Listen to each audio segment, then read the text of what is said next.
ইসরায়েলের নরক দেখিয়ে দেয়ার হুমকিতেও ভয় পাচ্ছে না হামাস। গাজা শহর গুড়িয়ে দেয়ার হুমকি পেয়েও হামাস এখনও ইহুদি বাহিনীর শর্তে রাজি হয়নি, বরং আরও শক্তিশালী হামলার পরিকল্পনা করছে।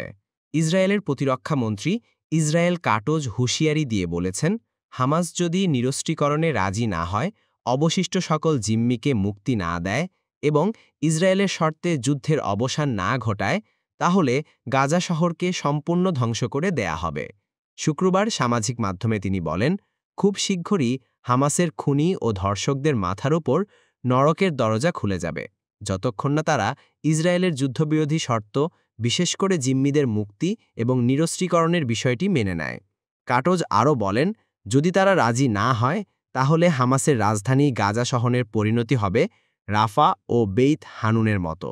উল্লেখ্য, পূর্ববর্তী ইসরায়েলি অভিযানে রাফা ও বেইত হানুন শহরের অধিকাংশ অঞ্চল ধ্বংসস্তূপ হয়ে গেছে।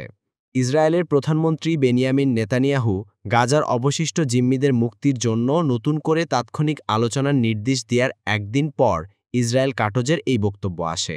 নেতানিয়াহু জানান, জিম্মিদের মুক্তির প্রচেষ্টার পাশাপাশি গাজা শহর পুনর্দখল এবং হামাসের ঘাঁটি ধ্বংসের সামরিক অভিযান চলবে। সপ্তাহের শুরুতে ইসরায়েলের প্রতিরক্ষা মন্ত্রণালয় প্রায় ৬০০ রিজার্ভ সেনা মোতায়েনের অনুমোদন দেয়, যাতে গাজা শহর দখলের এই নতুন অভিযানে তাদের ব্যবহার করা হয়। ভিডিও বার্তায় নেতানিয়াহু বলেন, হামাসকে পরাজিত করা এবং সব জিম্মিকে ফিরিয়ে আনা, এই দুটি লক্ষ্য একে অপরের সঙ্গে সম্পৃক্ত। মধ্যস্থতাকারীরা কয়েকদিন ধরে অপেক্ষা করছেন ইসরায়েলের আনুষ্ঠানিক জবাবের জন্য, যা তারা হামাসের সর্বশেষ অস্ত্রবিরতি প্রস্তাবে দেবে।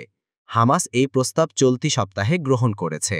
ফিলিস্তিনি সূত্র জানায়, এই প্রস্তাবে ধাপে ধাপে জিম্মি মুক্তির কথা বলা হয়েছে।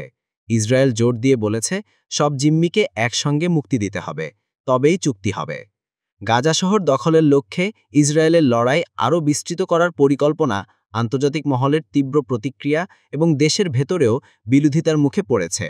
এএফপি এর হিসাব অনুযায়ী ২০২৩ সালের অক্টোবর মাসে হামাস ইসরায়েলে যেসব হামলা চালায়, তাতে ১২১৯ জন নিহত হন, যাদের অধিকাংশই ছিলেন বেসামরিক নাগরিক।